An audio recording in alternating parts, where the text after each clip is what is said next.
In 2020, when my business got international recognition and I had to send items to America, shipping costs would be 6,000 Rand, whereby the products that I would be sending are 3,000 Rand, which makes absolutely no sense. And then I would end up actually paying for part of the shipping cost just to keep the client. You cannot run a business sustainably doing that. I was the director of a subsidiary for a South African company. This company was 100 plus people strong with a big export presence in America, and they were trying to replicate that success in Europe. About 50% or more of my time was spent figuring out how can we move products from South Africa into the European market, distribute them and do that all cost effectively. It was so hard to do, it was so expensive. This was a company with 100 plus people and they were facing this challenge, and I thought, well, what about all the SMEs? And they have so much potential overseas, but it's almost impossible to start figuring out how do you start exporting, how do you get through these hoops, how do you get good rates. And a lot of the international courier companies that came into Africa did not understand the African problem that we had. And the African problem that we had is that we didn't have democratized shipping rates.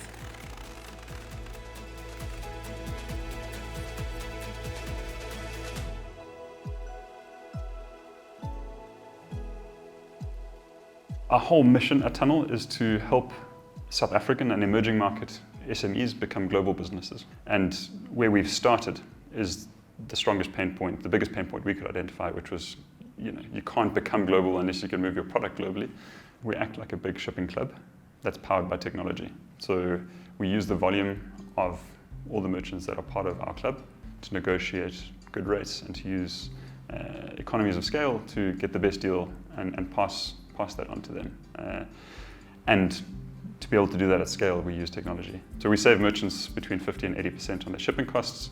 We make it easy, we make it transparent for their customers.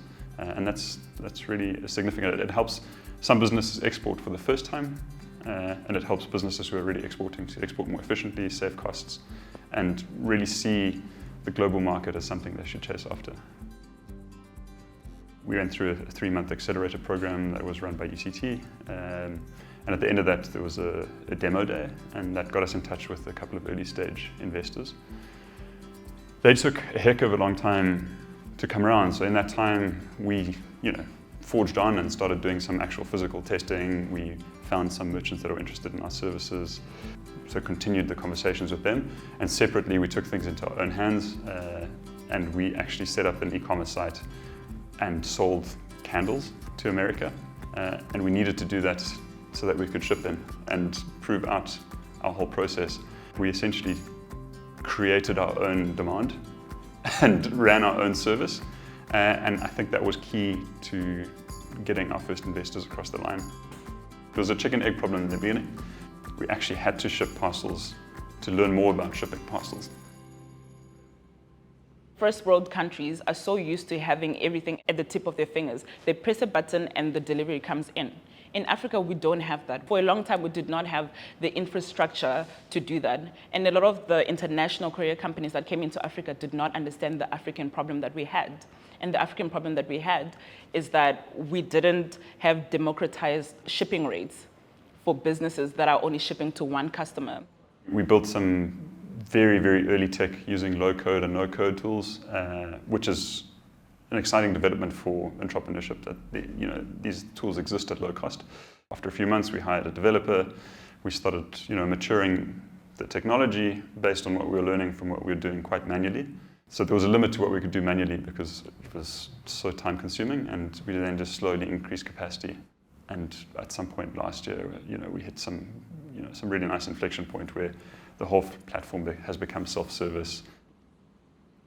Our approach has always been to do the task manually first, even if it's something we know is not going to scale and going to become too demanding eventually, but see if that adds the value that we're looking to add, and then work on the automation. We've never really focused on building a tech product first and then seeing if it solves the use case. It's always been the other way around, and I think that's worked for us, and it's probably a tactic that more tech companies should adopt.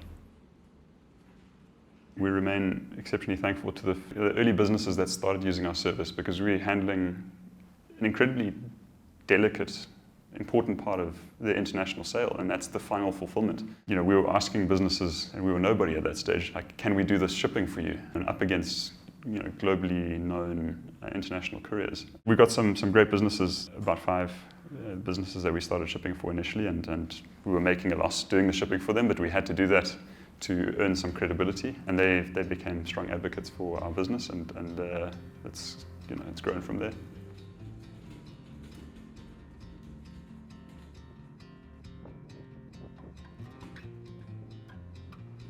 We obviously had a sort of a critical volume threshold to overcome before the unit economics made sense.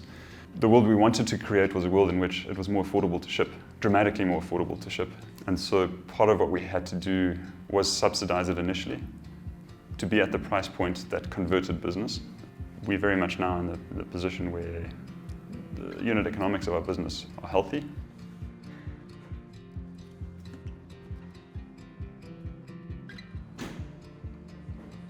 One of our key value propositions is pricing, so it is something we focus on a lot. We're doing everything we can to offer the best available prices to our merchants, fully recognizing that we also need to continue to be a sustainable business to keep adding that value to them. We got some early stage backing from an investor, Pan-African investor, and I think we're super grateful that they are around, and there's a few of them around, not many, that are in the space of early stage venture building and venture capital. It was initial funding contingent on performance. There was some follow-on funding that took us a good way to making some strong progress. And then there was quite a downturn in the venture capital space globally, and it had quite strong repercussions, and it still is having strong repercussions in the African VC space. So when we were raising around early last year, it was tough. During the course of 1 month, I probably sent out over 300 emails to different VCs. I think I had about 60 meetings in 1 month, and it didn't translate into many potential deals. It was clear that we were solving for a need. We had customers, but even so, it was the risk appetite was quite low. But thankfully now we have some great backing from the right people, and it's really helped us since May, June last year to say, as co-founders, we still really are driving a lot of the growth in the business in terms of new customer acquisition. And we could focus on that for the second half of last year, and that's shifted the business into another gear. Not having to think about funding, even for those 6 months, has really moved the needle.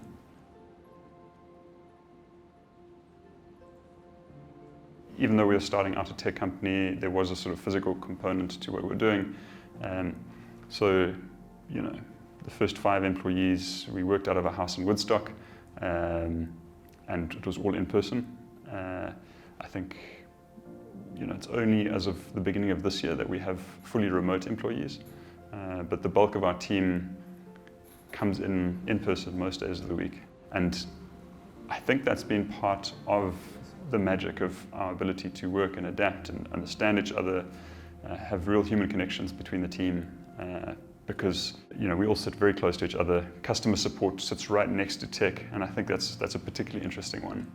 Our tech team is constantly hearing what our customer support team is dealing with, and we have a whiteboard that sits behind us where we physically tally patterns in support queries that we know can be solved by technology, and that helps us identify what to work on next. As co-founders, Craig and I are very deliberate in reinforcing the message to all of our team members that every day they come in and build the culture of the company. Every single person has an equal share in building the culture of the company. So the energy that you bring into the office, the ideas you bring, the level of customer support and success that you exemplify builds the company culture. And so I think what we feel every day is that we're working with people that love our mission, love our customers, and love the work they're doing. And for the South African context, we can focus on the negatives and the challenges. We're working with so many hundreds of SMEs who are combating that, finding ways around it, growing their businesses, and we're just thrilled to play a role in helping their businesses grow even more. It's incredibly fulfilling to keep doing the work that we're doing, and that's something I say to all of our teams. The longer we take to reach more customers, the longer they have to deal with the struggles of exporting. That's just the motivation to work hard, work smart, and try to reach as many SMEs as possible. TUNL came in and connected my business to my consumer in America. TUNL ships it for just a fraction of the price. African businesses are now able to offer free shipping to international customers. That is unheard of. That is crazy. Because I need you to keep remembering the fact that I paid 6,000 Rand for shipping for an item that cost the customer 3,000 Rand. And this was in 2020. And just this year, I was able to send an item in Germany for 275 Rand through TUNL. Is that crazy? That is cheaper than domestic shipping rates. We focused on exports because what it means is businesses are adding value here. They're creating jobs here. We are not only helping our businesses, we're not only helping the people that work for us, we're helping our entire continent. We're helping the future, have a steady ground to stand on. And it's inspiring every day to see the great sort of products, the innovation that's happening, amongst our merchants. I mean, everything from nanofiber materials to world-class ceramics to textiles and footwear. We've got it all, and we're just proud to take that to the world. The world seems to think that Africa can only produce gold and raw materials for them, and then they come back and sell us, these items back. And I'm just like, that's crazy. That's insane to me, because they haven't seen what we have to offer. They haven't seen it.